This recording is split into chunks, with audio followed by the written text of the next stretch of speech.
Muy buenas tardes para todos, son las 5:30 en punto de hoy 23 de noviembre de 2020 y como siempre para nosotros es un placer saludar a todas las personas que se conectan con nosotros porque saben que tenemos esta cita cada semana.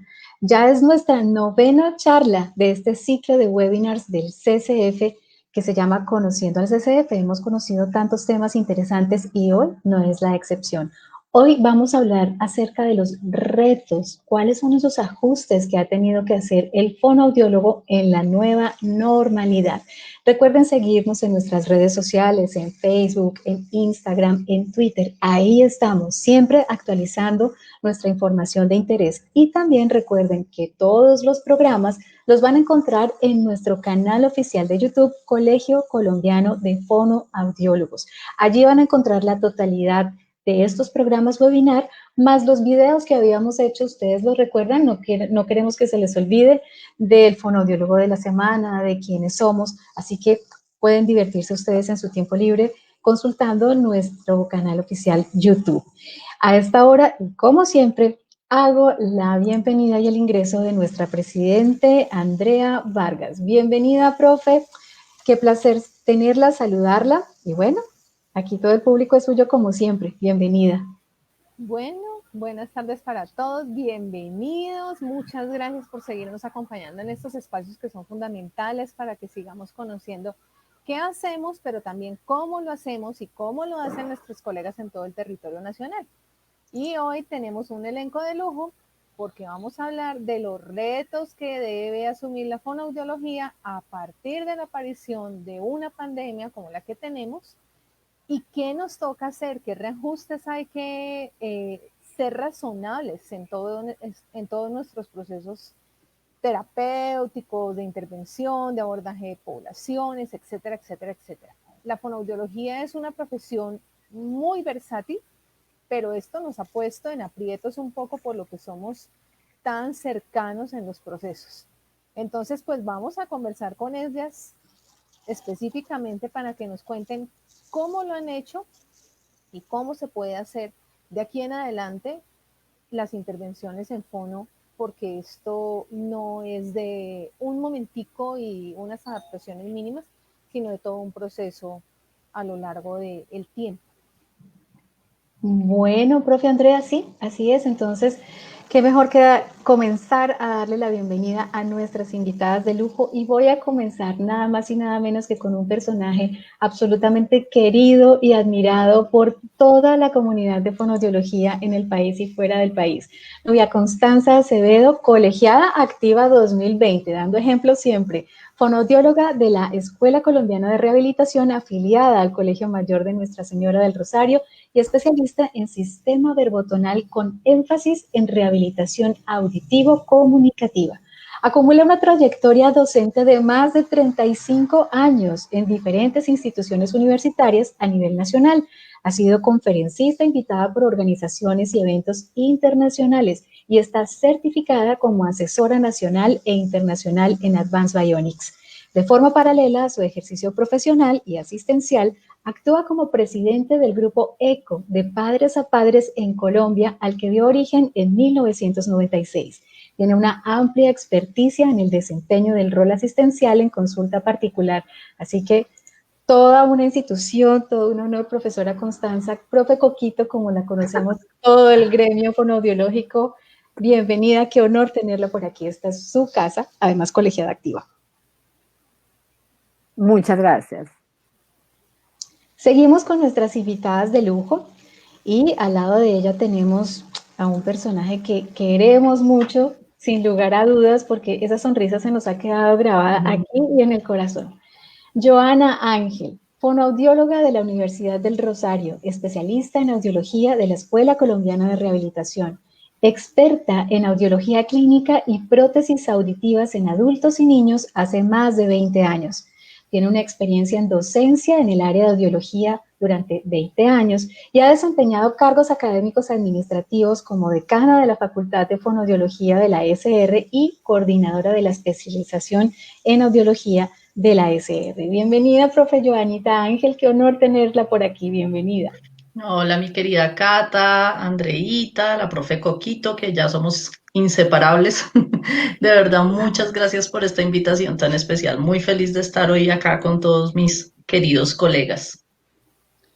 Bueno, vamos completando nuestro ramillete, así yo creo que la profe Coco nos ambientó perfecto con sus flores, porque este ramillete también está hermosísimo, y vamos con la profe Marta Peña, que además nos acompaña. Ella está repitiendo hoy, se está dando el lujo de repetir, ya nos había acompañado como colegiada activa y como coautora de nuestro código de ética del proyecto de ley, colegiada fundadora del CCF y colegiada activa 2020, miembro de la Junta Directiva del CCF y fiscal entre 2010 y 2015, o sea, siempre muy comprometida con su actividad gremial, fonoaudióloga de la Universidad Nacional de Colombia, vocóloga de la Universidad de Chile, máster en logopedia de la Universidad Jaume I y con más de 15 años dedicada a la voz y el habla en el rol asistencial y docente.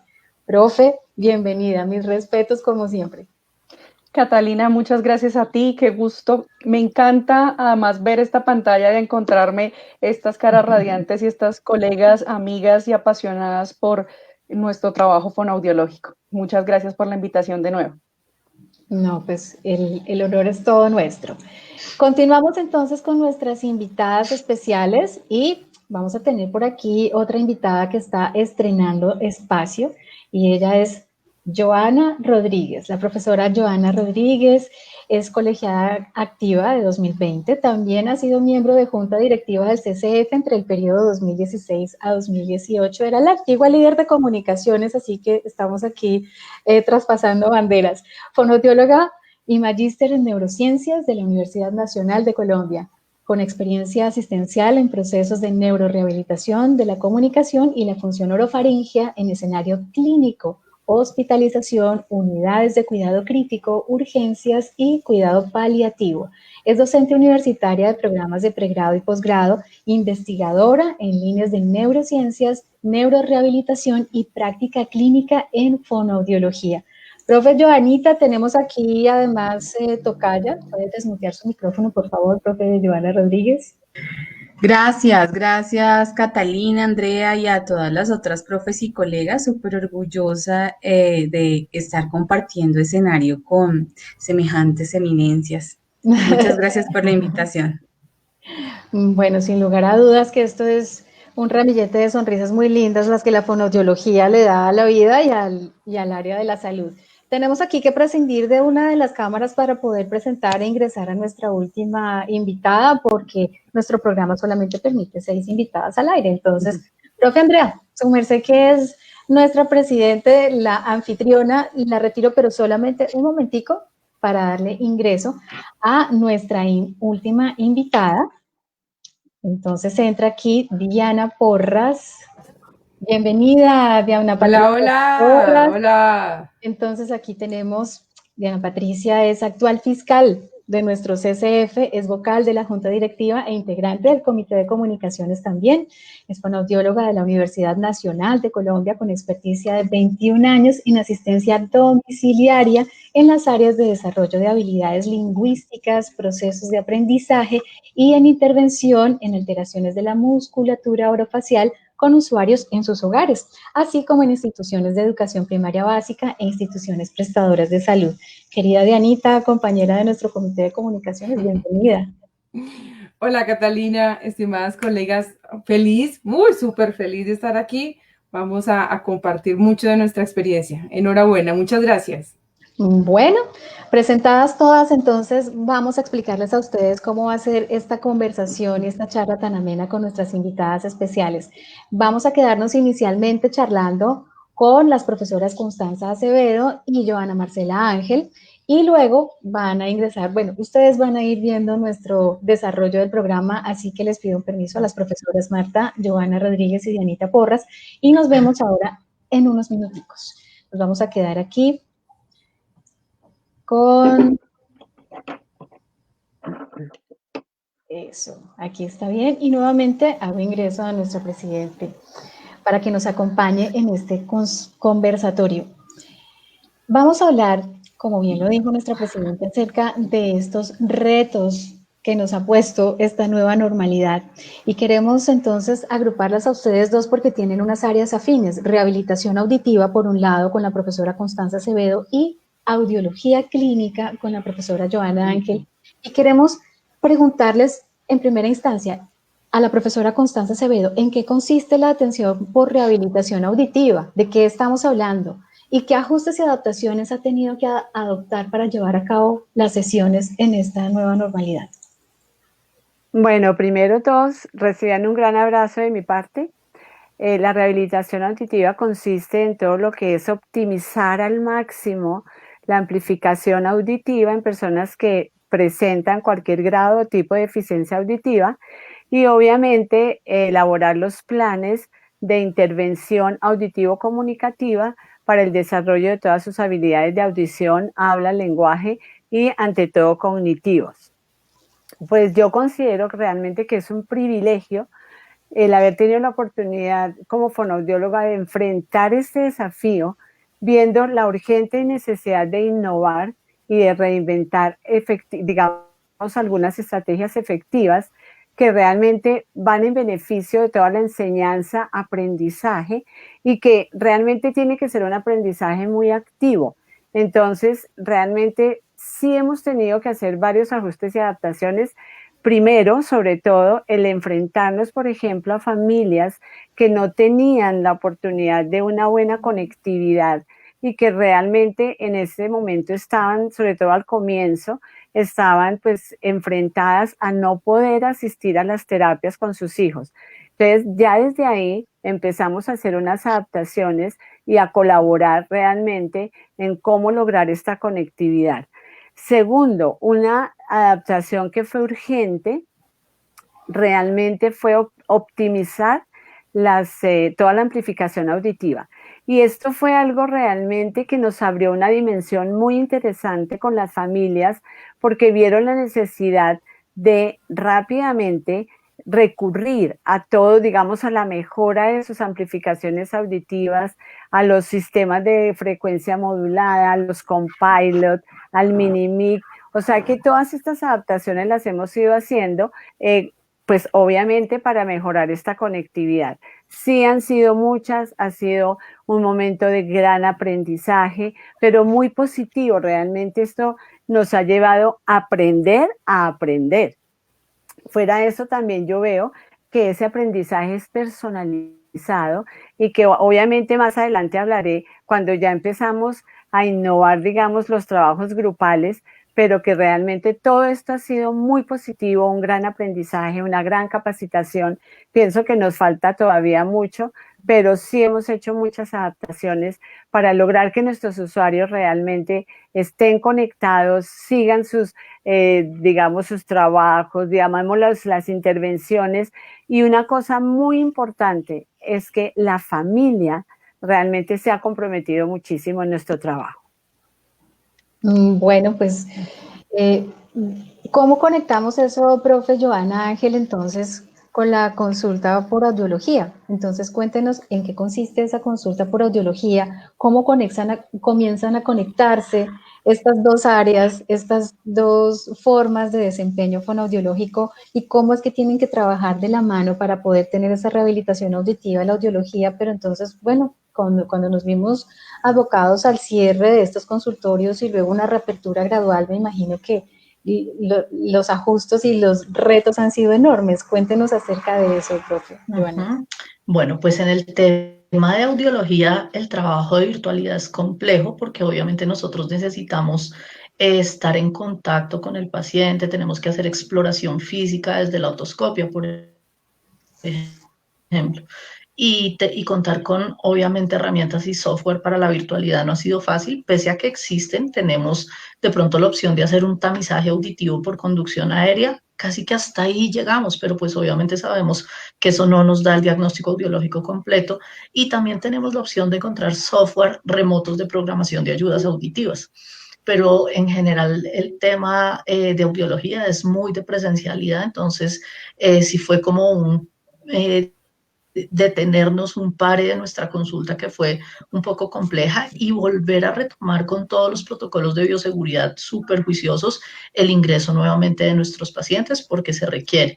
La virtualidad en qué nos ha servido en el tema de la consejería, del acompañamiento a los pacientes. Coquito y yo tenemos pacientes en común, entonces eso que hablaba Coquito ahora del tema de optimizar las ayudas auditivas, de poder contarle al paciente que hay otras alternativas para complementar sus ayudas auditivas y que sea de mayor beneficio y optimizar los procesos comunicativos a través de la tecnología ha sido un reto importante, pero también nos ha abierto pues otros campos para podernos contactar con el paciente de manera diferente. Pero en audiología sí, nuestro reto grande ha sido optimizar el servicio. Estoy hablando de optimizar desde el tema económico, porque obviamente implica que los protocolos de bioseguridad hagan que nuestros costos en el consultorio se eleven. Ya tenemos que estar tanto pues, los profesionales de salud como nuestras personas que asisten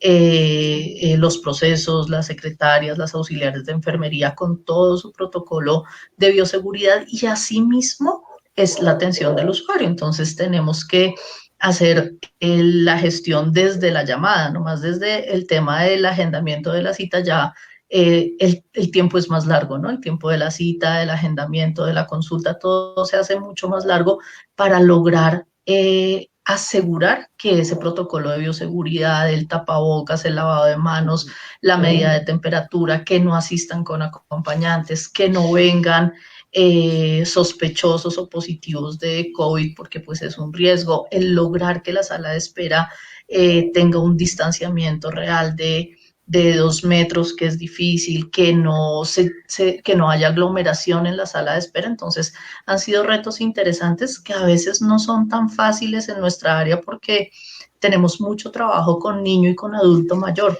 pero lo hemos conseguido. Yo desde el consultorio me siento satisfecha. Los pacientes entran y me dicen, he estado en una cantidad de consultas médicas y nunca había visto un protocolo tan juicioso desde la entrada, porque el vigilante les toma su temperatura, tiene el listado de asistencia y luego se hace paso a paso todo el proceso hasta que ingresan conmigo a la consulta. Entonces hemos sido juiciosos. Implica tiempo, implica trabajo, implica ser más dedicados y más cuidadosos, obviamente, de la salud nuestra y de la salud de nuestros usuarios, pero creo que eso es el reinventarnos. Suena a cliché un poco el tema de reinventarnos, de innovar, pero la idea es prestarles a nuestros usuarios el mejor servicio, cuidándolos a ellos y cuidándonos nosotros. Entonces, esa ha sido una tarea ardua, pero la hemos logrado. Bueno, muy bien. Excelente todo lo que nos han contado, pero ahora otra pregunta es, ¿hay alguna afectación en la efectividad de todas las intervenciones y los seguimientos que ustedes hacen con los usuarios? Indudablemente, esto nos ha llevado a que nosotros individualicemos mucho cada uno de nuestros usuarios. Por ejemplo, los niños pequeños menores de 4 años, pues obviamente para ellos ha sido un impacto tremendo el tener que enfrentarse a una intervención a distancia, cuando nosotros siempre lo teníamos y siempre hemos, digamos, luchado por este contacto, por este acercamiento con nuestros usuarios. Entonces, realmente para los niños pequeños ha sido fuerte y sobre todo porque también, digamos, la asistencia de ellos a sus jardines infantiles, a los colegios, pues ha seguido digamos, un curso diferente. Entonces, acá realmente ese impacto para estos niños pequeños, pues sí, lo estamos viviendo. Pero de verdad que lo estamos enfrentando, estamos buscando estrategias y pues como les digo, ¿no? Empoderar a la familia para que realmente sirva de acompañante. Pero también les quiero decir que nos hemos llevado unas sorpresas espectaculares con otros niños. Y cuando empezamos, digamos, este trabajo, incluso con estos pequeñitos, poco a poco los hemos ido adaptando a esta nueva metodología, esta nueva, digamos, manera de comunicarnos. Y pues yo hubiera querido mostrarles, digamos, videos que les he presentado, digamos, a mis estudiantes de audiología, donde han visto mi trabajo con niños de 4 años, con niños de 5 años, y los mantenemos 1 hora frente a la pantalla. Entonces yo creo que esos son los retos de los que la profesora Joana hablaba, y me ha parecido espectacular, por eso yo estoy feliz, porque ustedes saben que yo no soy muy amiga de muchas cosas de tecnología, específicamente del Y lo celular. sabemos. Específicamente del celular. Para los demás fonoaudiólogos. Pero vieran cómo me he logrado y me he capacitado y he logrado entrar y he logrado utilizar herramientas solo por el hecho de brindárselas a nuestros usuarios. Además, hay algo muy lindo. Mucha gente me decía, pero Constanza, si son personas que siempre decimos sordas, ¿cómo va a ser eso? ¿Cómo va a ser esa conectividad? Pues les quiero decir que la tecnología es una maravilla y por eso hoy en día la defiendo al máximo, porque realmente ellos están en primera fila. Siempre están uno a uno frente a nosotros. Vieran los muchachos en las universidades, estoy hablando de personas con deficiencia auditiva, vieras en las universidades cómo les ha ido de bien. Entonces yo pienso que sí, ante la pregunta de que obviamente la efectividad en un principio, y estos son ajustes que estamos haciendo en cada momento, pues obviamente nos ha llevado a hacer grandes esfuerzos en cuanto a mejorar, digamos, nuestros planes de trabajo, nuestros objetivos, los contenidos, las actividades, el material didáctico que tenemos que tener siempre a mano y que lo hemos tenido que mejorar. Yo nunca me imaginé que en este paso de mi vida como fonoaudióloga iba a tener que innovar mi material para poder brindarlo. O sea, que yo decía, no puedo creer, desbaratar cuentos, armar historietas, hacer cosas que uno dice, uno lo tenía todo tan bonitico, tan ordenadito, y ahorita todo. Entonces, pero yo digo, es decir, a la pregunta básicamente lo que quiero decir es que obviamente hay usuarios que sí les ha costado y que nosotros tenemos la gran responsabilidad de trabajar con estas familias, trabajar con los jardines infantiles para ayudarlos a que accedan más fácilmente a todo lo que es la comunicación auditiva y oral.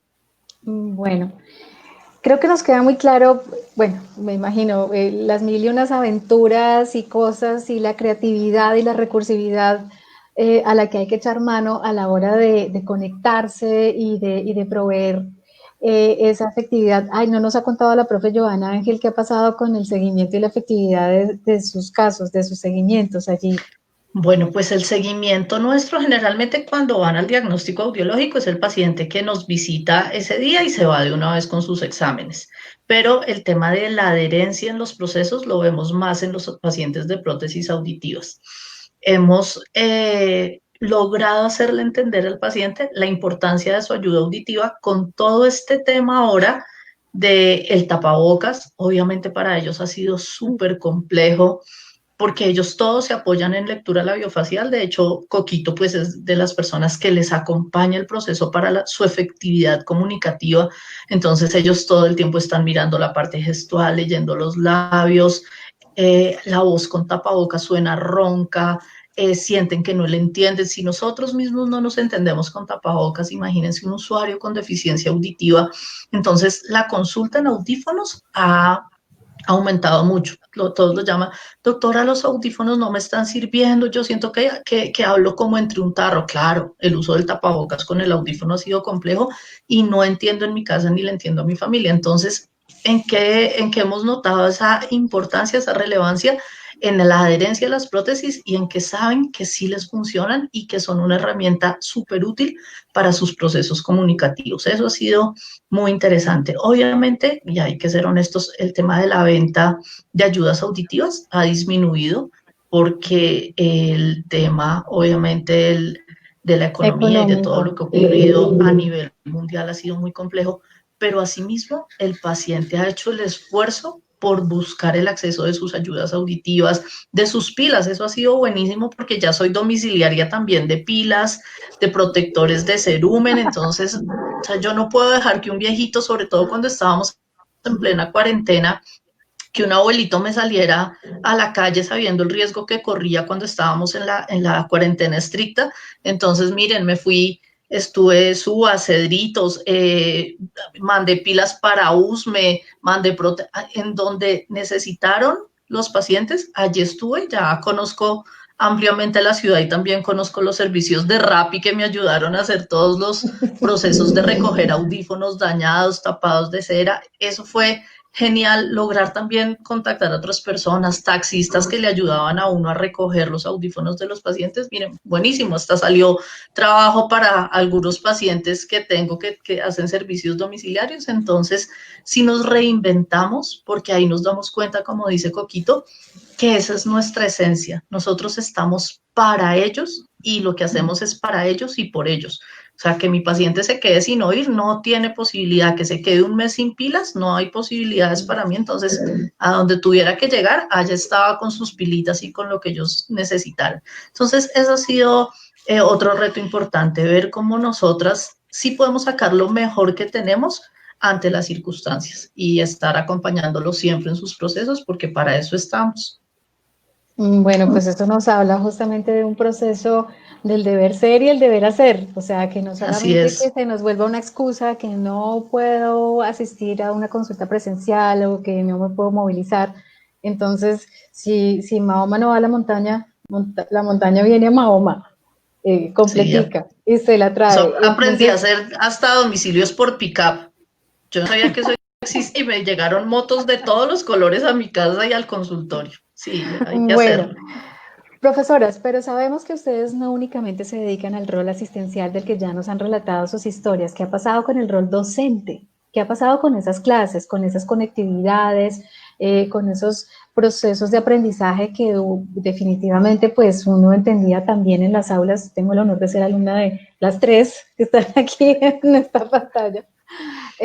Pero yo, profe Coquito, ¿cómo se hacían las clases de ritmo fonético allá, o sea, en las cámaras? ¿Cómo ha sido el rol docente?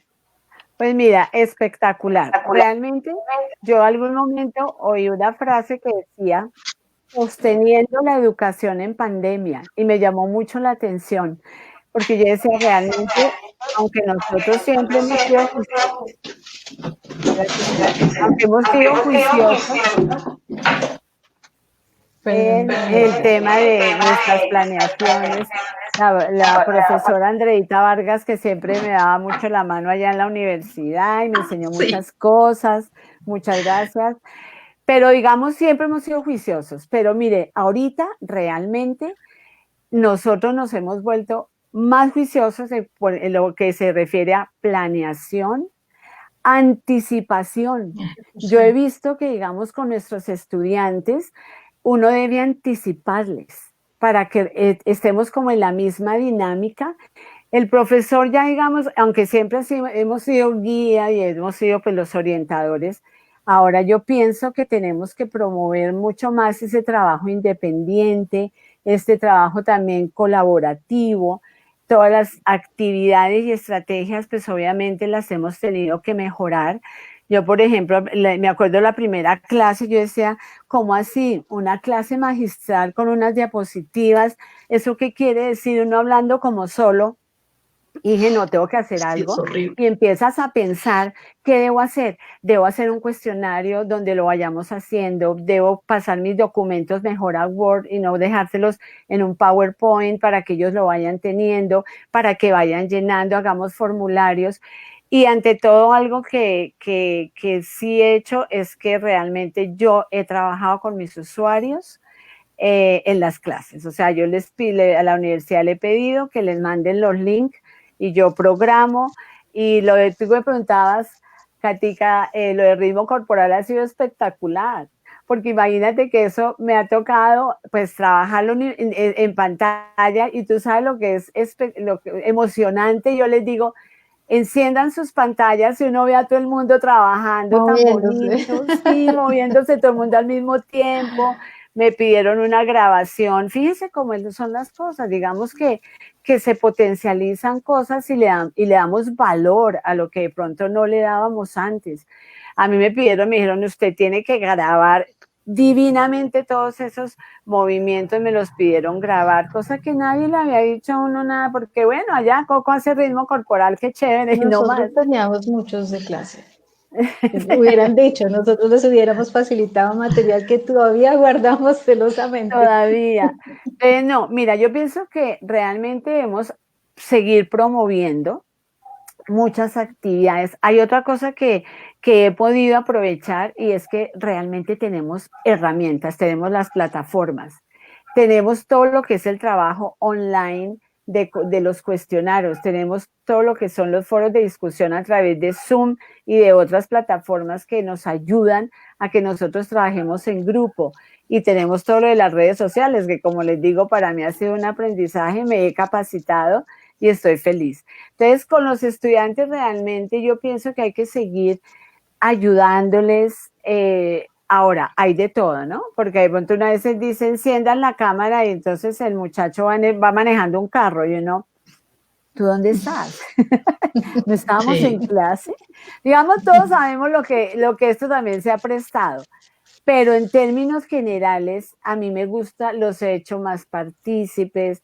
Yo digamos que como que todos los días pienso qué debo hacer para que ellos participen más.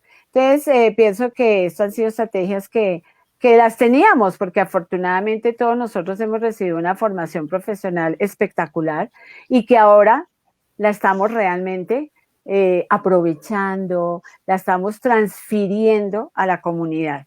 Entonces, realmente ha sido un buen aprendizaje y la idea es que nuestros estudiantes se vuelvan autónomos e independientes, ¿no? Es la idea. Muy bien, profe Joanita. Ay, a mí me hace mucha falta verlos. A mí me encanta estar con el estudiante uno a uno en clase, en la práctica, sí los extraño mucho. Y lo que dice Coquito, uno les dice, no puede tener a los 25 en cámara todo el tiempo, pero uno les dice, enciende tu cámara, o porque pues se necesita el contacto y también a veces toca como reactivar un poquito los procesos y me ha pasado lo mismo, van en la moto y yo, ¿cómo así que en la moto? ¿Qué está haciendo en una moto? Profe, perdóname, es que, pero mira las situaciones de vida, que también eso lo hemos aprendido mucho los que llevamos tanto tiempo en docencia, y es que uno se tiene que poner siempre en los zapatos del estudiante porque uno no sabe cuál es su situación real. Por esta chica que estaba en la moto un día, que prendió la cámara y yo estoy en una moto en mitad del pueblo si estamos en clase. Profe, llevo toda la pandemia sin trabajar y estos días me han salido domicilios. Entonces estoy en clase, pero si me puedo mover a hacer algo domiciliario porque necesito trabajar. O sea, ¿cómo le dice uno no? Yo, bueno, ¿qué les digo? Profe, hoy tengo turno y no me pudieron cambiar el turno. Como dice Coquito, las clases están grabadas, que eso es una maravilla, poder tener la clase grabada y retomarla y volver a organizar procesos. Entonces, nada, hay que aprovechar todas las herramientas tecnológicas que tenemos, reaprender. Yo creo que los estudiantes están aprendiendo a aprender y nosotros estamos aprendiendo a aprender y aprendiendo a enseñar de una nueva manera. Eso para mí ha sido básico, ha sido clave. También el poder, si es un trabajo mucho más arduo, la gente cree como el profe está ahí entre las cobijas, rascándose la cabeza, ¿ves? Qué delicia la clase desde la casa. No, hemos tenido que hacer un trabajo importante porque nos tenemos que volver más, si bien es cierto lo que dice Coquito, necesitamos que el estudiante sea más autodidacta, pero también nosotros nos hemos vuelto un poco más controladores del proceso desde la virtualidad. Entonces necesito que el estudiante todo el tiempo me esté enviando lo que está haciendo y yo pues obviamente como docente me lleno de mucho más trabajo porque necesito asegurar sus procesos de enseñanza-aprendizaje. No me puedo quedar como, ¿será que sí entendieron lo de la clase? No, yo necesito asegurar que ese aprendizaje sea significativo. Yo, por ejemplo, he estado dando práctica, uno dice, pero ¿cómo asume uno una práctica virtual? Nada, a través de estudios de caso hemos hecho un trabajo arduo y ya con compromiso de encontrarnos, incluso así ya hayan terminado su especialización, hicimos el compromiso, nos encontramos y mi consultorio es puertas abiertas para todo el que quiera estar allí y vamos a retomar los procesos ya desde la práctica, ya desde sentarse y ver el ejercicio con el usuario. Entonces ha sido un proceso nuevo, pero que sabemos que sí podemos hacer y que gracias a Dios existe, porque es gravísimo decirle a un paciente, no hay nada, a un estudiante no hay nada que hacer, le cancelamos su semestre y nos vemos el otro semestre si es que podemos. No, gracias a Dios existe la tecnología. Y otra cosa que me ha parecido súper chévere, no solamente hablando de la educación formal en esta área que estamos nosotras de profes de universidad, sino haber podido llegar a través de todos estos webinars que nos han invitado. Yo a nadie le digo que no, igual que Coquito, creo que nos han visto muchas veces a las dos dictando charlas, nosotras somos felices, nuestros esposos que son los managers nos dicen que hubo, que dónde está el producido de esas charlitas y nosotros decimos el producido está acá en el corazón de la felicidad de poderle llegar a todos los colegas. Nunca le decimos que no a nadie, eso decimos con Coquito, que una charla para Ecuador, bueno, sí señor, que una charla para tal universidad, que una charla para Catica me invitó, muy amablemente también, o sea, ha sido espectacular, no, ha sido espectacular poder llegarle a todos los colegas, amigos, papás, pacientes y contarles todo lo hermoso que es nuestra profesión y además lo juiciosos que somos académicamente, porque esto que estamos haciendo lo que demuestra es que somos una profesión juiciosa académicamente, con ganas de crecer todo el tiempo y de llegar a todos. Entonces eso a mí también me ha parecido una machera, que no lo haríamos en presencialidad. Bueno, es fantástico. Tenemos ya en este momento bastantes preguntas en el chat, pero creo que las vamos a contestar más adelante porque si no, no le vamos a dejar el espacio a nuestras siguientes invitadas. Profe Constanza, profe Joanita, muchísimas gracias por compartirnos estas experiencias y vamos a encontrarnos al final cuando vayamos a resolver preguntas y cuando por aquí, por ejemplo, dice, profe, muy queridas, y todas son muy queridas, son hermosas. Entonces, vamos a darle paso a otras dos invitadas para charlar qué pasa entonces desde otras áreas y escenarios de desempeño. Ya nos vemos entonces más adelantico, profe Joana, claro que sí, y profe Constanza. Entonces, profe Andreita, ¿a quién le damos la bienvenida ahorita? ¿Qué escenario tenemos? Voz y habla. Voz y habla desde el rol asistencial y docente. Y me pareció muy simpático tener a dos fiscales de la Junta Directiva del Colegio Colombiano de Fonoaudiólogos, la anterior, la presente, o sea, tenemos aquí nuestra Junta en pleno. Entonces, bienvenidas, profe. De lo mismo que veníamos hablando, entonces vamos a comenzar con la profe Marta Peña, que es una atención por voz y habla para quienes no tienen muy en claro qué es lo que ocurre con voz y habla, qué pasaba en lo presencial y qué está pasando ahora con esta nueva normalidad. Perfecto, Catalina. Pues para muchas personas que quizás nos estén viendo y que no tienen claro qué es lo que hacemos en esta área, nosotros trabajamos con las personas, con aquellas personas que sienten que para producir su mensaje oral, para poderse comunicar oralmente, sienten dificultad. Entonces trabajamos con procesos que se han denominado como muy propio en nuestra disciplina, como los procesos motores básicos. Entonces trabajamos desde el control de la respiración en función del habla, desde la articulación de los sonidos, es decir, esa precisión, ese contacto, esa coordinación para poder producir los sonidos propios de la lengua que hablamos o del manejo de la resonancia, es decir, de si el sonido se va más por la nariz o va más por la boca, o trabajamos la melodía del habla, un poco también, digamos, compartiendo un poco con lenguaje, también trabajamos la parte de la fluidez, es decir, el resultado de todos estos procesos motores básicos para producir un habla fluida, que salga de forma tranquila, que pueda mantenerse en el tiempo y que la persona se sienta cómoda. Entonces nosotros trabajamos esas áreas y además pues de forma muy particular con los profesionales de voz y de voz hablada y de voz cantada. Entonces trabajamos mejorando las características de la voz. Entonces desde esa perspectiva, claro, nos enfrentamos a muchas cosas y así como mis queridas compañeras anteriores, pues yo tuve muchas disyuntivas para empezar. Entonces esto comenzó en marzo y mi primer curso en relación con el área lo hice a través de una empresa que se llama The Confident Clinical, que hice un entrenamiento de 6 horas para hacer servicios online hacia el área de voz, porque realmente me generaba la misma ansiedad que mucha gente, como, ¿y ahora qué todo mi tiempo pues dedicado en desempeño profesional lo he hecho presencial. Ahora, ¿cómo lo hacía a nivel, en este nivel? Entonces, claro, empecé por allí y además viendo cuánto webinar, conferencia, todo lo que encontraba los recursos, porque realmente mi sensación era que no era suficiente este medio para permitirme llegar a ese usuario y trabajarlo de forma tan cercana y como tan directa como lo hacía en la parte presencial. Y para mi sorpresa, ha sido muy gratificante en la mayoría de los casos. Por supuesto que tenemos varios condicionantes y el primero, por supuesto, es el tema de la conexión. Entonces, por ejemplo, ahorita antes de este webinar, tenía un chiquito que la mamá se le olvidó que tenía la sesión y entonces cuando ya los llamé, entonces lo vino y conectado en el teléfono, en el computador, en el carro, entonces ya venía yo así y además él se veía como en cámara, yo creo que era como una montaña rusa, se veía. Y el niño, mamá, me tocó, por supuesto, reprogramar la sesión, porque tuvieron que salir por una cosa urgente, entonces la mamá dijo, no, tranquilo, pues en el carro.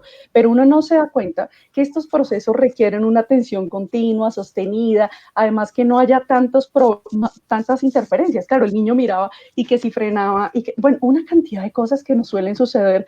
Yo le digo mucho a mi asistente, Martica, mire, también se llama Marta, no, Martica, mire lo que me pasó. Entonces, por ejemplo, chascos que nos suceden a todos. El paciente sale un momento de la escena y de pronto pasa su hija en bata, que yo dije que no se vaya a cambiar, o algo así, ¿no? Cosas como estas que, por ejemplo, serían una cosa totalmente ajena a lo que sucedería en la vida cotidiana porque están en nuestro espacio. Pero en este momento, pues nosotros entramos a sus espacios, pero además nos convertimos en algo un poco más, lo simpático es que lo he sentido más cercano para algunos.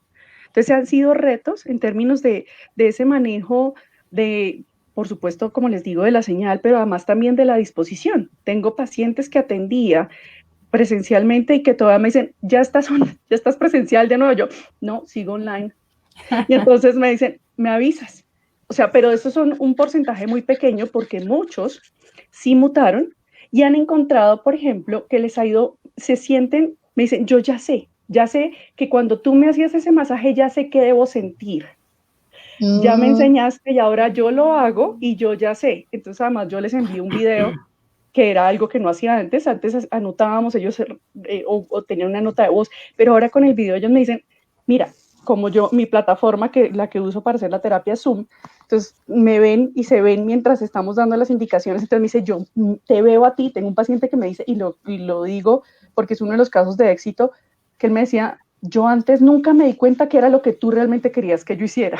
Es decir, él pensaba que era algo, ¿cierto? Porque él me tenía de frente, pero ahora en esta pantalla, donde él está aquí, él me ve aquí y compara. Entonces dice, no es eso, no es lo que yo creía que era. Entonces fíjense cómo, a pesar de que lo que en un principio fue todo un reto, se ha convertido en la posibilidad de tener otras, no digo si mejores o peores, simplemente creo que distintas, otras posibilidades para poder hacer una intervención que yo considero que es de calidad.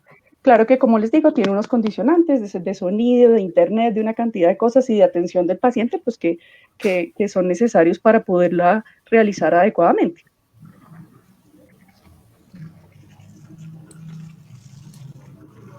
Muy bien. Maravillosa esa experiencia. Yo creo que de aquí se podría, uno siempre dice, uno podría escribir un libro y se podría sacar unas memorias de anécdotas de los fonoaudiólogos según el área. Mire que a mí me pasó eso, pues lo que decía la profe Coco del carro, lo que decía la profe Joana de la moto, lo que decía la profe Marta que iba en el carro, o sea, con tal de continuar ese seguimiento y con tal de no faltar a la terapia, esté donde esté o no faltar a la clase. Entonces, ahorita vamos a preguntar en la parte docente, ¿sí, profe Andrea?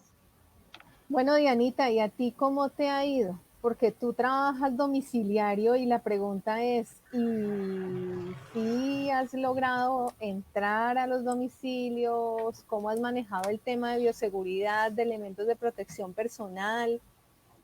¿Ha pasado algo extraño, han cambiado la actitud de los usuarios, etcétera, etcétera, etcétera. Porque es que tú sí vives en ese mundo allá en el territorio todo el tiempo y pues uno dice, bueno, ¿y ahora cómo hace el fonoaudiólogo que trabaja en domicilio? ¿Y será que le ponen un freno en la casa para evitar ciertas cosas a pesar de necesitar las intervenciones terapéuticas? Sí, tal cual, ese etcétera sería un largo etcétera de cosas que han pasado. Ahora cuando he recibido la invitación, me puse a conversar con distintas compañeras, colegas, pues todas tienen un mundo de experiencias. Pero bueno, vamos por orden. Pero claramente que a nosotras como que nos acostamos una noche acabando de llegar de un domicilio y al día siguiente, no hay domicilios, 0 domicilios, que fue como el primer trimestre tan inicial y tan fuerte. Entonces esas adaptaciones, la primera adaptación que creo que muchas resentimos fue el ajuste económico, porque pues ese ajuste económico claramente si no hay visitas domiciliarias, si no hay asistencia domiciliaria, pues no hay pago porque nosotros recibimos de acuerdo al número de sesiones que hagamos en un mes, por ejemplo, ¿no es verdad? Entonces, bueno, el primer shock, más toda la parte psicológica que implicaba haber estado por fuera durante antes de que empezara el encierro. Pero, por ejemplo, otras adaptaciones que también fueron muy fuertes es cuando ya empezamos otra vez a salir un poquito, que ya pasó como el momento más agudo y empezamos a salir paulatinamente a visitar a nuestros usuarios, fue el medio de transporte. Entonces muchos dijeron, pero no cabe por muchas razones, por temores propios, lógicos, porque no tenían que cuidarse aún más porque su familia tenía personas que podían ser mucho más vulnerables, entonces no podían ni siquiera considerar la posibilidad de usar el servicio público, por ejemplo. Entonces, conozco muchas que han sacado un físico divino porque se han agarrado a comprar bicicleta y le han hecho de una manera estupenda que los admiro supremamente, y resulta que se dieron cuenta que les rinde más el tiempo, que además se sienten mejor físicamente. Entonces eso fue bueno. Otros colegas decidieron comprar una bicicleta ya eléctrica o moto, bueno, y los que tenían posibilidad pues compraron automóvil porque había familias que no permitían tampoco recibir una terapeuta que viniera, una fonoaudióloga o un fonoaudiólogo que viniera en servicio público. Entonces muchas, o sea, se dio en todos los niveles, una discriminación entre comillas en muchos niveles. Esa fue una de las primeras adaptaciones que tuvimos que hacer. Y para los que usan servicio público, en Bogotá, por ejemplo, se usa el Transmilenio. Bueno, al principio, pues, digamos que fue relativamente fácil porque ya todos estábamos como adaptados a los lineamientos de los sistemas de seguridad, de bioseguridad y los trajes y todo esto. Pero cosas tan sencillas como que cuando ya empezaron se empezó a usar más porcentaje de pasajeros en los vehículos de transporte público, pues nos toca esperar porque este está muy lleno.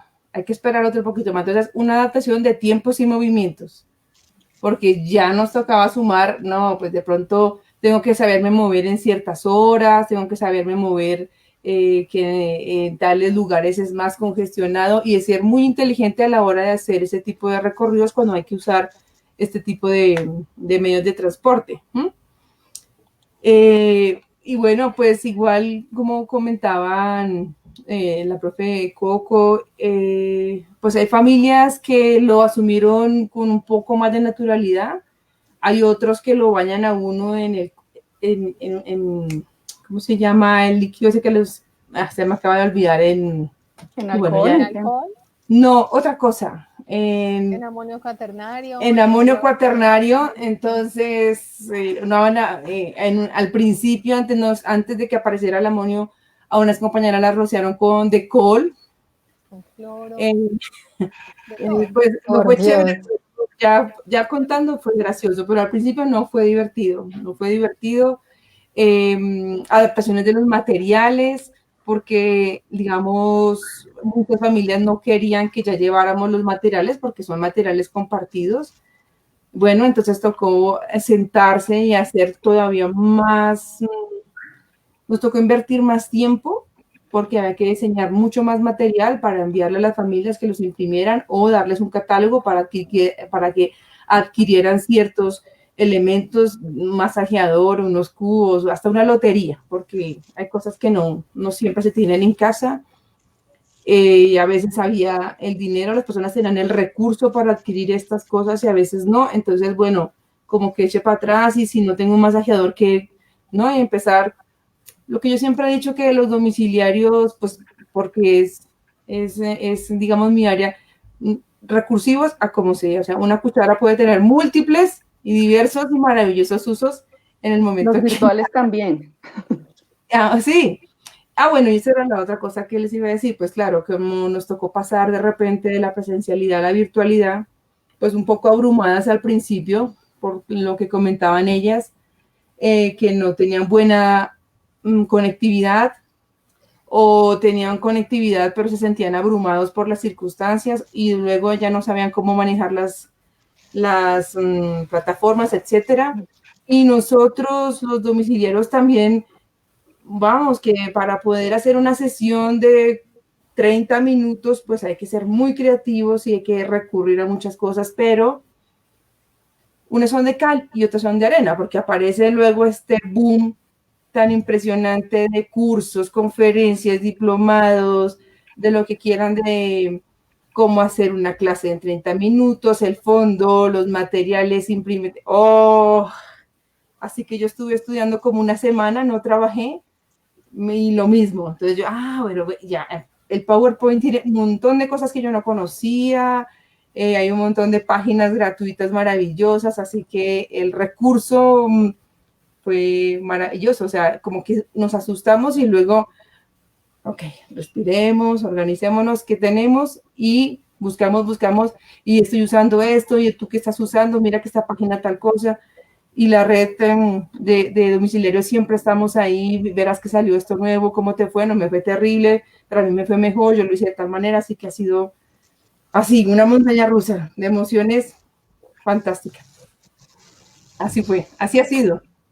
No, pues qué interesante además tener ese testimonio porque cada uno se va acoplando y se va acostumbrando a las características propias de sus espacios de trabajo y sí ha sido muy difícil sustraerse de las aulas de clase o de los consultorios, entonces pues más difícil salir a la calle y hacerlo. Entonces era como un proceso a la inversa a lo que mencionaba la profe Joana Ángel, que ella se volvió hasta domiciliaria de cosas. Entonces acá en el caso de la profesora Diana Porras, esa es su realidad, moverse por la ciudad para poder llegar a estas terapias, para no interrumpirlas y para poder hacer seguimiento. Pero yo a la profe Marta le quiero preguntar, ya nos estuvo hablando desde su rol asistencial y ahora el rol docente, ¿qué pasó con las clases? ¿Qué pasó con ese proceso? ¿Qué pasó allí? Bueno, te cuento que ha sido tal cual un proceso. Entonces, el primer semestre de este año que nos cogió como así, ya se van y les toca arrancar, pues fue un proceso difícil. Yo creo que fue difícil para muchos. Es que nos tocó hacer inversiones grandes y la inversión grande es aumentar el nivel de internet en casa, que lo asumimos nosotros. Tener un computador muchísimo más potente porque ya sabemos, lo hemos vivido, qué pasa con computadores lentos. Yo la primera semana lo hice con un computador, es más, mis estudiantes, las del semestre pasado les tocó. Una me decía, tranquila, profe, envíeme la presentación aquí, yo se la pongo y usted póngala en su computador. Y esto era un tema loco y absurdo. Y ya para este semestre tenemos como la posibilidad de hacerlo bimodal. Y entonces tengo tanto estudiantes que están conmigo en el aula de clase y simultáneamente tengo presenciales y tengo estudiantes que están pues virtuales, pero eso nos lleva a eso me parece un poco más complejo y ha sido un poco complejo sobre todo para quienes están a nivel virtual, porque es que tengo a mis estudiantes acá porque están más cerca, más porque tengo alguna con pérdida auditiva, entonces ella está ahí más de frente, además también para hacer el ejercicio de la lectura labiofacial, entonces la clase las hago con estos. Eso para le iba a decir, profe, que nos mostrara sus elementos. Pues sí, porque es que para que ella me pueda leer los labios, pero entonces tiene, y es lo que he sentido, que esta lámina genera mayor resistencia al sonido. Y entonces ha sido más difícil porque el control del aire, bueno, hay una cantidad de cosas que cuando lo trabajamos con nuestros usuarios, no, lo decimos desde la teoría, pero aquí ya nos ha tocado, que porque estoy con ellas a nivel presencial, además que con las otras todo el tiempo, ustedes me están escuchando a nivel online, entonces las estrategias que funcionan para algunas puede que no funcionen tanto para las otras, entonces las que están aquí, la retroalimentación es inmediata porque te están mirando y te están diciendo, claro, estamos entendiendo todo, pero las otras, y me escuchan, no, es que tengo el problema de internet, recuerden pues todo lo que siempre nos ha pasado a todos. Entonces, pues estos son los retos que tenemos porque no todo el mundo tiene el mismo nivel, la misma conectividad. Recuerdo a algún estudiante que le dije, bueno, pero con cámaras para poderlas ver, como decían ahorita Joanita y Coco. Y es como, prende y de pronto la veo en el zip, que uno no sabe si se agarra, si se tiene el dispositivo de protección, si está poniéndole a uno atención. Yo le decía, no vaya a la casa, ahorita hablamos, conéctese. Ahora pues por lo menos tenemos la posibilidad de estar siempre grabando y ellas pueden acceder y eso también es una posibilidad. Lo que pasa es que no sé si todos los estudiantes lo usan, pero es que en la medida en que te queda registrado tú puedes estar revisando y con las actividades que tienen de refuerzo del aprendizaje, por supuesto, que ya queda el trabajo y además creo que nos ha invitado a utilizar más las plataformas para que suban el trabajo, hagamos trabajo colaborativo, a partir del foro que revisemos un video, que hagamos todas el análisis, ejercicios como en segunda lengua, por ejemplo, entonces que hagan sus videos, su análisis de los artículos, todo en inglés, que lo puedan colgar, que desarrollen las habilidades como si tuvieran que presentar, por ejemplo, en un seminario virtual, porque a eso nos trae el mundo hoy en día, que es desarrollar esas habilidades no solamente en la atención presencial, porque así no va a ser la vida, ya sabemos que de aquí en adelante nos toca tenerlo en las dos modalidades y hacer ese entrenamiento también. Claro, profe. O sea que no solamente estamos entrenando a los estudiantes en el conocimiento que ya se debe hacer, sino también se está entrenando en las nuevas tecnologías y en los nuevos ajustes.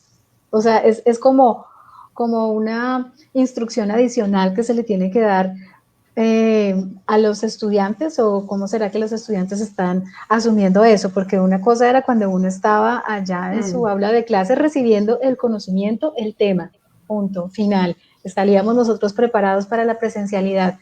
Ahora ustedes están enseñando encima de todo el tema estrategias de comunicación, porque a ustedes también les va a tocar atender pacientes virtualmente, o sea, esos también son... Claro, además toca hablar de eso, ¿no? De esto que estamos hablando, que pueden ser como las incidencias aquí de la práctica que nos toca, que además algunas cosas pueden sonar muy simpáticas, pero es a lo que se van a enfrentar. Y entonces, cómo a partir de la experiencia que ya nos dan, en mi caso, 7 meses, un poco más de estar atendiendo online 100%, pues empezar a utilizarlo porque definitivamente tienen que desarrollar unas habilidades adicionales. Más que, para mí, Catalina, más que desarrollar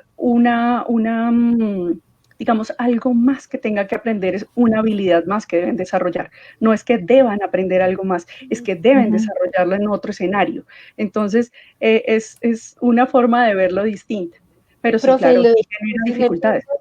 ¿Y los ejercicios cómo se hace para saber si de verdad están siendo efectivos o no? Los ejercicios vocales, calentamiento, enfriamiento, demás, ¿cómo se monitorea ese? Sí, lo escucho mejor, o sea, ¿cómo Bien, fíjate que, por ejemplo, bueno, no hemos llegado en ese punto que tienen que estar y que van a hacer conmigo, van a estar asistiendo con cámaras apagadas, por ejemplo, en una sesión con un paciente y que lo puedan ver y que lo oigan, porque es que además aquí nos toca jugar a otra cosa también. Y es, uno, que yo crea lo que estoy escuchando, porque ya sabemos que a veces lo que escuchamos no es la realidad, pero además que nuestra plataforma debe estar adaptada en términos de sonido para que sea lo más similar realmente a lo que escuchamos. Posible. Claro, recuerden algo, por ejemplo, que yo le estoy pidiendo a un paciente que emita un sonido o un estudiante, vas a hacer un sonido de ese, pero recuerden que estos suelen después de un rato anular el sonido si yo depende de la configuración que tenga. Entonces después de unos segundos se va a ver como, pero no se va a oír nada. Entonces yo tengo que saber que eso nos lo ha dado la experiencia, digamos, de este tiempo, eso no estaba hasta hace un tiempo, no decía en ninguna parte, que eso está silenciado y que yo tengo que aprender a identificar cosas, no solamente a nivel auditivo, sino a partir de lo que estoy viendo y cómo me pongo frente a la cámara y ese tipo de ejercicios. Entonces, con ellas, claro, con quienes tengo allí, por supuesto les toca hacerlo. Con las otras, por ejemplo, el semestre pasado les tocó, envíame un video, por supuesto, hazlo en este momento y a partir de mi teléfono envíamelo. Es decir, nos ha tocado recurrir a todos los medios para poder hacer esa retroalimentación y poder, como decían antes, verificar ese aprendizaje. Ok. Dianita, ¿cómo te ha ido con los ejercicios? O sea, cuando tú llegas, ¿ha sido un poco difícil establecer el contacto con los chiquitos cuando estás haciendo terapia? Porque pues naturalmente que nosotros fonoaudiólogos trabajamos en la comunicación verbal y no verbal y la gestualidad es clave para ese desarrollo del lenguaje, ese desarrollo lingüístico. Entonces, ¿cómo haces tú para modelarle a un niño que cómo articule, que cómo diga, que cómo... Y él también detrás de su tapabocas y tú detrás de tu tapabocas, ¿cómo rompen esa barrera? Sí, pues figúrate que cuando ya volvemos, pues claro, las familias están muy temerosas, mucho más temerosas por todo esto, ¿no es verdad? Entonces, casi que nosotras, o muchas de nosotras en realidad, casi que entramos a las casas como si entráramos a una unidad de cuidados intensivos.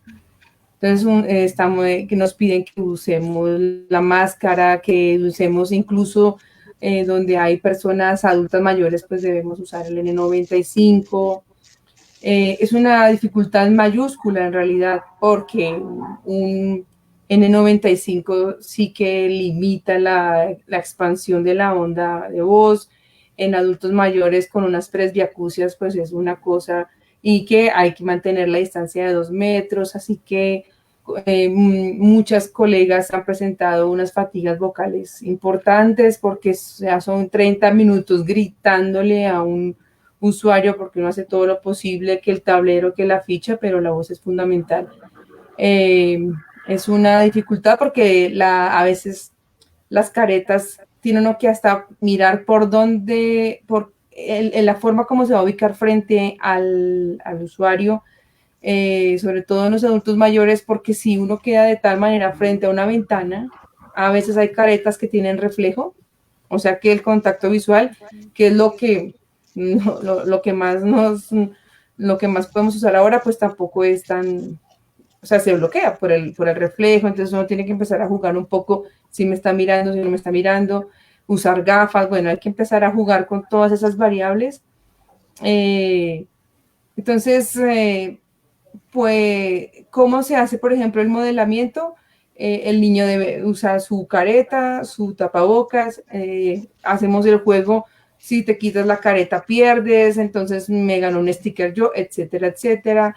O el que se quite el tapabocas se tiene que hacer 10 cuclillas. Bueno, ustedes saben que hay que recurrir a la parte cognitiva y la parte comportamental, porque va a llegar un momento en que hay que retirarse por breves segundos el tapabocas, mantener la careta puesta y hacer el modelamiento articulatorio, por ejemplo, en un niño de 4 o 5 años.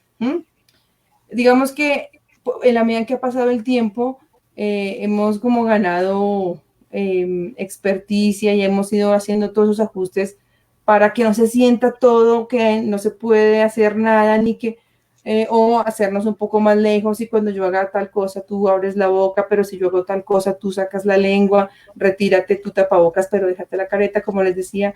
Entonces, pues básicamente es ajustarse casi en el día a día. Claro, a estas alturas del año ya hemos tenido muchas experiencias y ya decimos, bueno, este me funcionó, pero casi que estamos en un desaprender para reajustar, un desaprender para volver a renovar o a reajustar estrategias de intervención, pero no es fácil, no es fácil. Es más fácil cuando vamos a trabajar con un niño que ya no se había visto de antes, que ya era su fono y el abrazo y choque 5 y todo súper, y ahora es un ente allá escondido detrás o de una bata o de un monotraje que ya no es tan chévere, que ya no podemos desplazarnos digamos, por su parte donde tiene todos sus juguetes, sino nos toca lo más restringido posible, en una sala, en una mesa, ya no nos podemos mover tantísimo, o podemos salir al antejardín, no, pues mejor ya no. Entonces, pues qué, templarnos, ajustarnos y hacernos, porque así como decía Joana y la profe Coquito, para eso estamos, es que eso no es una dificultad para nosotros, es un reto, y eso lo que nos hace es potencializar la creatividad y a toda costa alcanzar el objetivo que esa persona necesita. Entonces, es ajustarnos todo el tiempo, todo el día y día a día, en cada sesión. Eso es casi sesión por sesión. Bueno, pues mira, dos miradas tan diferentes, dos experiencias tan distintas, pero el objetivo es el mismo, que es poner toda la creatividad al servicio de lograr el objetivo, tanto de asistencia como de docencia en el caso de la profe Marta.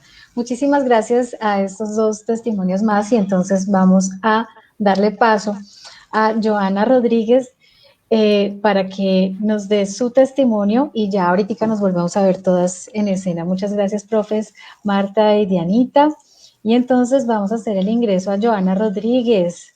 Joanita, nos has estado aquí esperando por 1 hora y 5 minutos escuchando el testimonio tan importante de estas profesoras. Decidimos dejarte a ti solita de última porque es que el escenario clínico es un mundo. Bueno, cada escenario es un mundo, pero es que en el escenario clínico hay diferentes maneras de atender. Entonces, ¿cómo has abordado esas atenciones? O sea, ¿qué diferencia hay entre una consulta externa, entre una hospitalización, entre ingresar a la unidad de cuidados intensivos, si es neonatos, si es adultos? O sea, por Dios, ¿cómo se multiplica ese trabajo y cómo ha sido esa experiencia en lo comunicativo con los usuarios? Bueno, digamos que el escenario clínico comparte muchas de las cosas de las que hablaron mis colegas antes en algunos niveles de atención. Pero en otros sí tuvimos un cambio y un ajuste totalmente distinto a lo que pasó, por ejemplo, en atención domiciliaria o en consulta externa, ¿no? Los servicios de consulta externa se pararon, se detuvieron, esperaron que pasaran muchas cosas y se definieran, por ejemplo, protocolos de bioseguridad, que la profesora Joana ya nos contó un poquito, por ejemplo, el distanciamiento en la sala de espera, totalmente vetados las revistas, los folletos, 1 por 1. En consulta externa, todo cuando empezó a funcionar de nuevo estaba relacionado principalmente a unos momentos muy específicos y de un plan absolutamente estratégico. Entonces la consulta externa se pensó desde incluso el momento antes de que el usuario llegara al servicio. Las agendas cambiaron en tiempos de momento, las exigencias para entrar a los servicios cambiaron, los requisitos de bioseguridad, a todos los usuarios se les solicita el uso obligatorio del tapabocas, en muchos se les solicita la careta. Entonces, digamos y a los acompañantes también, no solamente a los usuarios, también hubo restricción importante en acompañantes. Total. Y eso de alguna manera influyó e influye en esos espacios de rehabilitación consulta externa, porque pues obviamente el aforo debe ser muy limitado y con ello la producción pues también se limita. Contrario ocurrió en los otros servicios en los que el asistencial se ha trabajado, y es que se nos aumentó el volumen, la capacidad hospitalaria se aumentó en gran medida. Los servicios de urgencias en los que, por ejemplo, los fonoaudiólogos no estaban muy llamados, ahora el fonoaudiólogo está allí sí o sí, y con ello, pues, el aumento de capacidad en las unidades de cuidado crítico, intensivo, intermedio, básico. Y por cierto, la hospitalización, que también se nos volvió ahí un nivel intermedio que no sabíamos o no supimos en qué momento se nos convirtió no solamente en la hospitalización tradicional, sino en otros momentos de cuidado intensivo. Entonces, digamos que el mayor reto en el escenario clínico fue la adaptación de los elementos de protección personal, que aunque muchos ya se utilizaban en algunos momentos, por ejemplo, con pacientes o usuarios en aislamiento por epidemiología, por infectología, estos métodos tan rigurosos nos obligaron a ser mucho más conscientes, no solo de lo que usamos para protegernos, sino de en qué momento nos lo colocamos, en qué orden nos lo colocamos, cómo nos lo retiramos y cuándo sí, cuándo no, ¿cierto? Porque al principio de esta era de pandemia queríamos usar todo con todo el mundo, pero nos dimos cuenta que se estaba acabando. Entonces tuvimos que priorizar el uso, por ejemplo, del tapabocas N95, de la careta. Ya sabemos, hoy sabemos claramente que, por ejemplo, en las unidades de cuidado crítico, sí o sí el fonoaudiólogo tiene una protección tipo 1, tipo 1, es decir, tipo 2, tiene toda la protección desde una escafandra, que es algo que nos envuelve la cabeza, las monogafas, el visor, el tapabocas N95, el traje o la bata especializada, y nuestro riesgo es equiparable con el riesgo de las terapeutas respiratorias. Entonces yo creo que el mayor reto estuvo allí. Sin embargo, a medida que fue evolucionando la pandemia, porque tuvimos que pasar de palabra contención a mitigación y luego a control. Entonces, fueron 3 momentos en los que todos los profesionales de la salud aprendimos el uso de los elementos, pero además aprendimos muchas especificaciones respecto a nuestro rol. Y los fonoaudiólogos creo que ganamos mucho en esta pandemia, porque las secuelas del COVID, que fue como lo que movió todo esto, una de las secuelas más significativas era la disfagia. Y donde no se habían dado cuenta que el fonoaudiólogo era esencial, en este momento se dieron cuenta que somos esenciales en las unidades de cuidado intensivo. Entonces, el reto fue demostrarle a ese escenario que lo que hacemos es muy importante, que garantiza de alguna manera momentos de rehabilitación vitales para el usuario, pero además que pues el grupo interdisciplinar también tiene mucho que ver en nuestro éxito allí con la rehabilitación. Creo que esos fueron los mayores retos. Bueno, profe, o sea, eso en cuanto al asistencial, pero justamente en el programa pasado que abordamos el tema de la disfagia con el convenio de las LAD, cerrábamos diciendo con la profe Andrea que definitivamente para aprender a intervenir disfagia hay que aprender practicando y no virtual. ¿Qué ha pasado con esa parte docente, profe? ¿Cómo se ha limitado esas prácticas? Porque pues evidentemente hay un servicio que está suspendido, pero eso versus la necesidad, o sea, como que se encuentran todo en un mismo escenario revuelto y entonces uno, ¿cómo hace? Se necesita, pero no se puede dar, pero entonces yo me invento la manera que ha pasado desde el rol docente hacia la disfagia. De acuerdo. Hay un punto intermedio entre lo asistencial y la práctica y la enseñanza de la fonoaudiología, y era la legislación, ¿sí? Que también fue todo un reto que nos llamó a los fonoaudiólogos a identificar claramente sobre qué límites podríamos movernos. En la docencia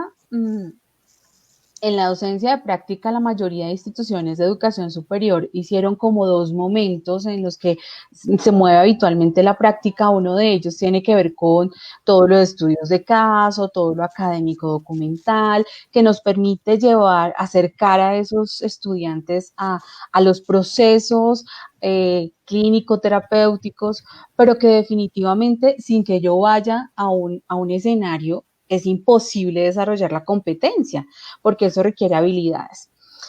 Yo, como le decía la profesora Joana, yo también extraño a mis estudiantes significativamente, porque esos espacios están ahí en deuda, nuestra academia está en deuda de generarle a esos estudiantes los espacios. Sí, tienes toda la razón.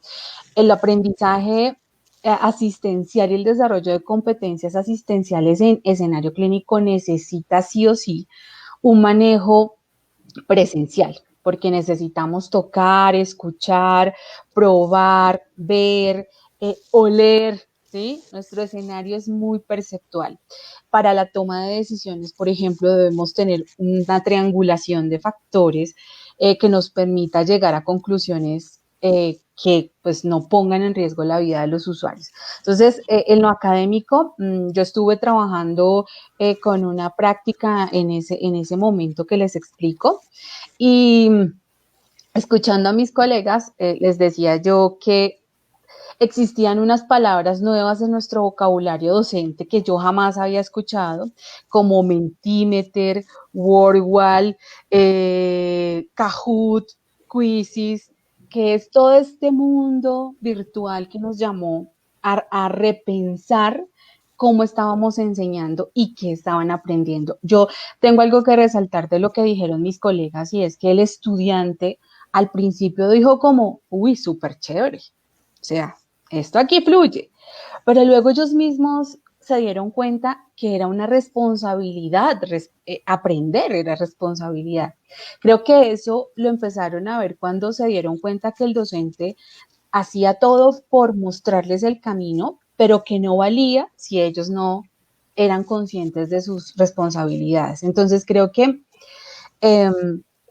en la virtualidad nos llenó de herramientas y motivos para estar cerca a nuestros estudiantes, nos enseñó que bueno hacer cosas por la virtualidad, pero también nos enseñó cómo extrañar la presencialidad. Entonces yo creo que una no podría reemplazar definitivamente a la otra. Y creo que este momento del planeta Tierra nos muestra que aunque volvamos a encontrarnos y volvamos a vernos, seguramente hay herramientas virtuales que van a seguir usando o que vamos a seguir usando porque representan ganancia en esos procesos de aprendizaje. Frente a lo asistencial, creo que la telerehabilitación,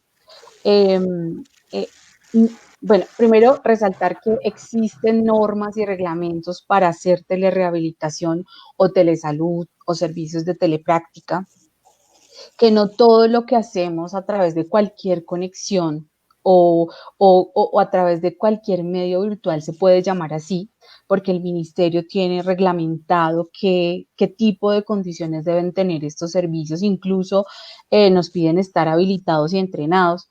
Entonces, sí es importante que la comunidad se dé cuenta o entienda un poco que hay que repensar estos ejercicios en pro no solamente de hacer un seguimiento con los usuarios, sino de cumplir la norma, porque a veces ponemos en peligro nuestro trabajo profesional cuando pensamos o desconocemos la norma que está allí. Entonces, la invitación es, ok, si vamos a hacer telerehabilitación o telesalud, consultemos qué necesitamos para ello.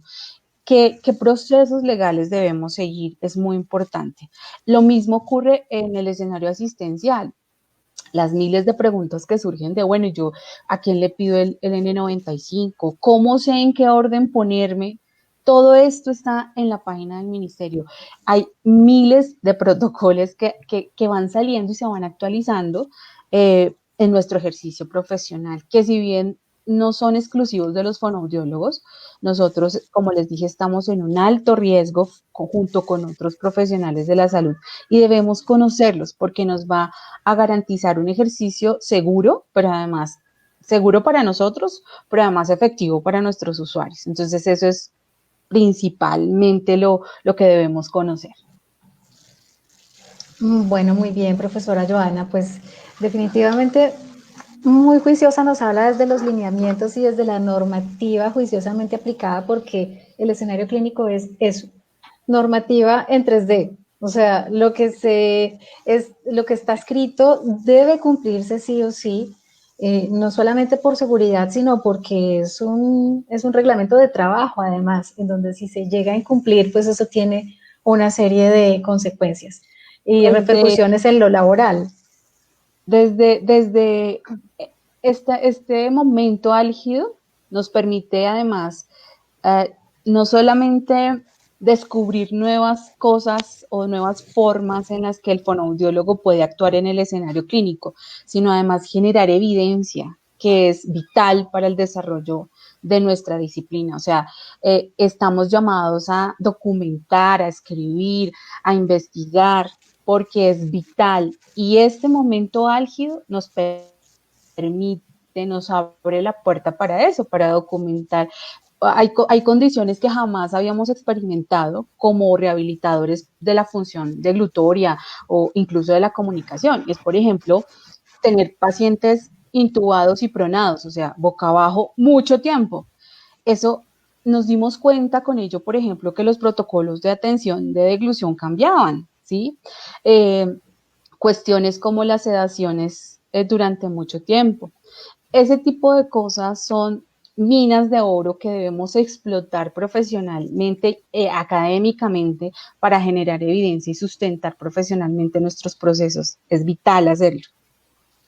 Bueno, pues entonces aquí toca un tema que le voy a pasar ahora la pelota a la profesora Andrea Vargas porque ella nos ha preguntado a todos, nos pone a todos que nos preguntemos, pero yo a ella le quiero preguntar también porque ella también es una fonoaudióloga que está ejerciendo uno de los roles y funciones más importantes en la fonoaudiología, que no solamente nos quedamos en el asistente, en el docente, en la asesoría, en la consejería, sino en el rol y la función administrativa.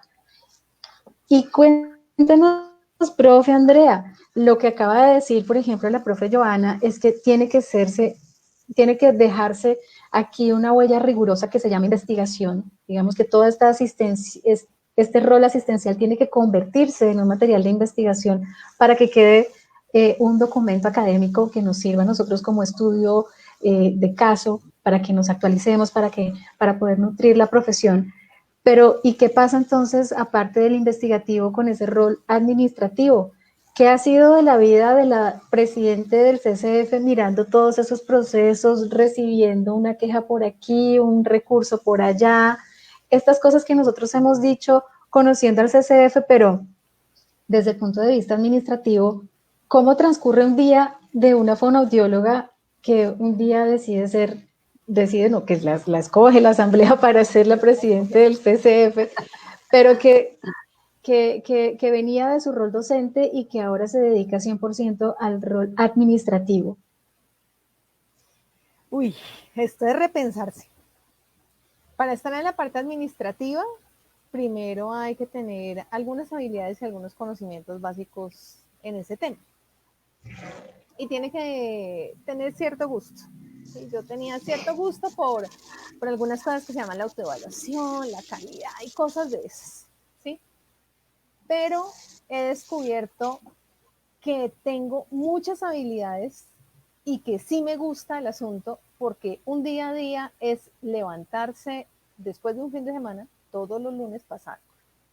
Entonces, hay una solicitud, llegó una queja. Cuando empezamos con el asunto de la cuarentena y en general ya la declaratoria de emergencia sanitaria, era revisar qué había pasado con los profesionales. Nos llegaban quejas de profesionales que les habían cancelado los contratos en diferentes partes del país. Quéjese con el ministerio, siéntese virtualmente con los presidentes de los otros colegios para poder hacer los pronunciamientos, que me están pidiendo esto, que no sé cómo hacer la solicitud de los elementos de protección personal, que entonces pasó aquello y termina siendo un gestionar del día a día. Acá no hay algo que yo pueda decir que sea fijo permanentemente. Lo único que es fijo y permanente es el asunto de las tarjetas profesionales, el retos y demás, pero también la gente se empezó a dar cuenta que si no tenía la tarjeta profesional expedida por el CCF, entonces les empezaban a poner dificultades para el ejercicio profesional y entonces la gente empezó a consultar en el Retus y pensaban que entonces eran dos cosas desligadas y se fueron ajustando muchos procesos, entre ellos la continuidad de las universidades para preguntar, venga, díganos en el momento de salir a ejercer la profesión qué tenemos que tener en cuenta, ¿sí? Porque no todos eran juiciosos en ese sentido. De aquellos que preguntaban, bueno, y guías y protocolos de manejo, ¿cómo hacemos? Entonces, tocaba empezar también a guiarlos. Siéntese con la junta a revisar el tema porque pues no era un ejercicio fácil. Pregúntenos miles de cosas que nosotros no sabíamos responder y consulte con todos los expertos, con los colegiados y demás, para poder darle una herramienta útil al fonoaudiólogo y que pudiera poner en juego en ese momento. porque es que era una toma de decisiones continua. Entonces acá empieza un proceso también de repensarnos como profesión, de cómo tenemos que orientarnos hacia la calidad, que finalmente ustedes saben que esa es mi palabra trillada de todo este tiempo. Calidad. Y el ejercicio con calidad empieza por revisar normativas y por orientarlos correctamente. Eso hace parte de lo que hemos enfrentado en estos últimos 7, 8, no sé cuántos meses ya. En el año ya que llevamos. O sea que el trabajo gremial se ha intensificado justamente teniendo en cuenta todos estos ajustes de los que nos han venido hablando nuestras invitadas desde las diferentes áreas, desde los diferentes escenarios. Cada gremio que recoge esos escenarios y que a su vez recoge el CCF y Asofono, pues estuvo también bombardeado de todos estos retos, todos estos ajustes, y mire lo que nos está tocando hacer, mire que aquí, mire que no nos dan, sí nos dan, y entonces desde arriba tratando de mediar entre la normativa y el fonoaudiólogo en su vida real con esta cantidad de dificultades y de retos. Pues bueno, hemos tenido ampliamente una visión, una perspectiva desde estas diferentes disciplinas y escenarios de desempeño y desde estos roles asistenciales y docentes y ahora administrativos, de tal manera que yo voy a invitarlas nuevamente a todas aquí al escenario para irnos despidiendo. Tenemos un par de preguntas, pero pues es que llevamos 1 hora y 26 minutos de lo que inicialmente iba a ser 1 hora, pero pues es que es una charla entre fonoaudiólogas muy importante, así que nuevamente voy a hacerlas ingresar. Y no sé si la profe Andrea quiera quedarse realizando esas preguntas que tenemos allí. ¿Yo tendría que salir o sale la profe Andrea? ¿Cómo decidimos? Lo que tú quieras. Lo que diga el público, lo que diga la pregunta. Pues las preguntas son para Coquito.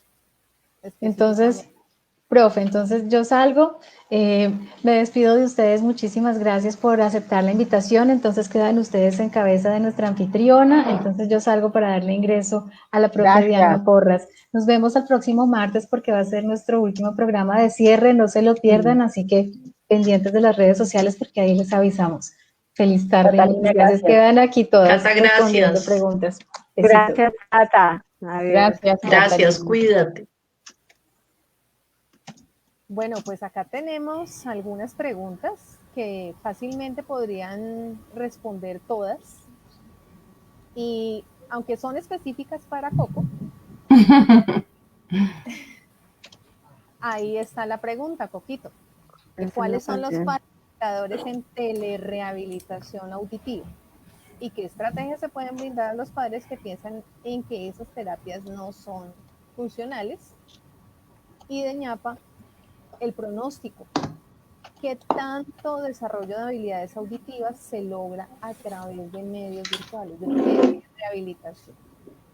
Pero todas pueden pensarlo porque finalmente en la parte auditiva, en la parte de voz, en la parte de lenguaje, de aprendizaje, en todas las áreas que manejamos nosotros, bueno, ¿y será que sí podemos dar fe de unas mejores habilidades o el descubrimiento de otras? Y no sé. Entonces Coquito empieza y luego todas las demás. Bueno, como empecé explicando, realmente uno de los principales facilitadores fue ante todo optimizar, digamos, toda la amplificación auditiva. Realmente sí han sido facilitadores, porque igualmente estábamos hablando que pues totalmente estamos dando lenguaje, nuestra comunicación espontánea y natural, ellos están completamente conectados y de todas maneras yo sigo las estrategias y los fundamentos de la terapia auditiva oral y terapia auditiva verbal, que es también optimizar todo lo que es la ganancia auditiva en habilidades, y obviamente también tengo que cubrir, digamos, la boca también. Pero adicionalmente se trabaja con acompañantes cuando son los niños, y realmente esos acompañantes han aprendido, esos son facilitadores, ellos han aprendido cómo trabajar con sus hijos de lado, colocándose atrás, en fin. Sí, desarrollo de habilidades, obviamente, porque como yo les decía, al optimizar las ayudas auditivas, por ejemplo, los aparatos de frecuencia modulada han sido espectaculares. Ellos mismos dicen que escuchan muchísimo mejor, por ejemplo, a través de este medio virtual que incluso en las mismas clases. Entonces yo doy fe que sí realmente han sido facilitadores y que sobre todo hay algo que yo resalto, es esta comunicación espontánea, natural, que no solamente nosotros tenemos que desarrollar una habilidad auditiva porque sí, sino que la desarrollamos en función del lenguaje, del habla y que realmente se logra. Entonces, sí, incluyendo obviamente a los acompañantes, a la familia, por eso doy gran importancia aquí a la familia y tuve la oportunidad de trabajar también, o tengo la oportunidad de trabajar con algunos docentes, vieran cómo han aprendido y esos son facilitadores. Todos esos son facilitadores de desarrollo de habilidades auditivas comunicativas. Muy bien. Joanita, Marcela, ¿qué piensas tú? No, pues obviamente, como yo les decía hace un rato, no es mucho lo que yo estoy trabajando desde la virtualidad. Lo que hablábamos en audiología, se requiere mucho trabajo presencial, pero lo que he evidenciado, sobre todo con el tema de consejerías, específicamente en lo que está preguntando Jennifer de las habilidades auditivo-comunicativas del paciente, sí obviamente han mejorado y sí se logra una adherencia al tratamiento. De hecho, el paciente adulto mayor, que pues trabajamos muchos en conjunto con rehabilitación auditiva, con el tema de no salir de su casa, de proteger y cuidar obviamente su salud, los hijos hacen más adherencia a eso que incluso a la asistencia al consultorio. Entonces, creo que es aprovechar este momento, aprovechar esas herramientas que estamos teniendo y que son vitales y enseñarle al paciente, es como lo que hablábamos ahora con el estudiante, enseñarle a cambiar un poco el chip, por así decirlo, y a repensar los procesos, mostrarle las bondades de esto que estamos haciendo de telerehabilitación y enseñarles a ellos a hacerse partícipes, como dice Coquito, del proceso, actores fundamentales, no simplemente que está el paciente allí y que la rehabilitadora, la audióloga, la vocóloga, la fono de función oral faringe y la domiciliaria es la que da en el proceso, sino que ya estamos interactuando y que se vuelve un compromiso de varios, del paciente, de nosotros como profesionales, pero el rol de la familia es fundamental. Y sobre todo en esto, pues que estamos hablando de la rehabilitación auditivo-comunicativa, llámese niño o llámese adulto. Entonces creo que sí es también enseñarles a ellos lo valioso que estamos consiguiendo y también eso que estamos hablando, lo importante que es darnos como profesionales y que ellos se hagan entes activos y no pasivos del proceso. Martica. Pues yo creo que esto ha sido, como lo hemos venido diciendo, oportunidad por múltiples razones. Y primera oportunidad, como creo que decía Joana, para nosotros, Joana Rodríguez, porque nos tenemos que poner a pensar en todas las posibilidades que tenemos. Y de acuerdo completamente, y me encanta que Joana lo haya hecho relucir el tema de hacer todo el ejercicio con base en los lineamientos, y nosotros tenemos que estar con los lineamientos, por supuesto, de nuestros entes de salud, pero además también han hecho unos ejercicios interesantes por producir guías de manejo. Entonces, yo en esta área específicamente quisiera recomendar una guía para la práctica clínica que se aceptó y se publicó en agosto de este año en el Journal of Voice sobre cómo hacer esta intervención, y que la recomendación, por supuesto, es por telerehabilitación, porque claramente, como bien lo dijeron, estamos expuestos, sobre todo quienes podemos producir con la terapia algo como tos, algo como las microexpresiones mucho mayores por el tipo de ejercicios que realizamos. Pero todo eso nos lleva a pensar un poco más en esa adherencia también a los procesos. Y yo también creo que hay personas para todo. También he visto, aunque muchos de mis pacientes, así como han ingresado en el tiempo de pandemia, han salido de terapia efectivamente con las sesiones, incluso con menor cantidad de sesiones que lo que hacemos en la parte presencial. También hay que reconocer que no todos los pacientes van para teleterapia, porque no es posible por sus propias condiciones atencionales, de memoria, de todo, y por sus propias condiciones, y ya lo decía Diana, que no tienen los medios para poder tener una conexión buena, un computador bueno, muchas cosas. Entonces es poderse como adaptar a las condiciones nuestras y entender que yo creo que el primer reto lo tenemos que romper nosotros y decir, sí puedo. O sea, yo hasta ahora sigo diciendo, me quedo en este momento, todavía estoy 100% en lo virtual, pero también toca hacer el salto entre las dos cosas, porque va a haber un momento en que toque hacerlo. Entonces es como darnos la posibilidad de pensar en el si es posible. Yo cuando hice alguna charla en mayo, alguien me escribió como desde Chile, pero ¿cómo se hace la telerrehabilitación? ¿Pero cómo estás haciendo? Pero muchas preguntas que yo creo que esto nos ha permitido decirnos si es posible. Y yo creo que esa es la primera cosa que todos debemos romper. O sea, el si es posible lo presencial, pero también si es posible lo virtual y dependiendo de las áreas y las condiciones de los usuarios. Coco, levante la mano. Quisiera agregar algo. Mire que, por ejemplo, en el caso específico de la terapia auditiva, este es un llamado para los audiólogos. La gran responsabilidad que tienen los audiólogos en la adaptación y el ajuste de la tecnología auditiva. Es aquí donde uno también dice, aquí no podemos jugarle, de que venga dentro de 3 meses, de que venga, de que este teléfono lleva no sé cuánto, ni que este implante coclear lo vamos a ajustar dentro de 6 meses. Entonces, esto es un llamado para los audiólogos y me parece espectacular porque realmente es un momento de reflexión también para todos. Así es. Bien, Dianita. Pues fíjense que yo, rebobinando el cassette, en mi caso particular, antes de esta circunstancia del COVID, yo tuve la oportunidad de trabajar con varias personas que se encontraban en territorio, en lugares de difícil acceso o lejos de ciudades importantes y no tenían la oportunidad de acceder a los servicios de fonoaudiología. Entonces yo ya había tenido esa oportunidad de hacer asistencia virtual. Entonces cuando pasa todo esto yo decía, imagínense ahora cuánta gente realmente no va a poder tener acceso al servicio por múltiples razones, por el desplazamiento, por todo lo que ya nosotros sabemos.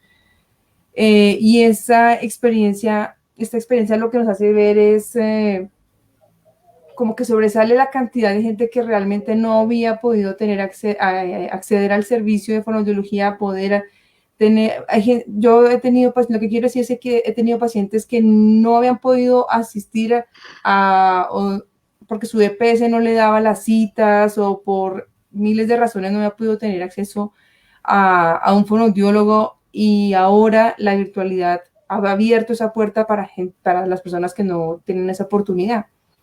Entonces, si bien por supuesto que no todo el mundo es un candidato para la virtualidad, pero sí hemos ampliado un marco de acción y hemos podido impactar en muchas más familias, en muchos más individuos a través de la virtualidad.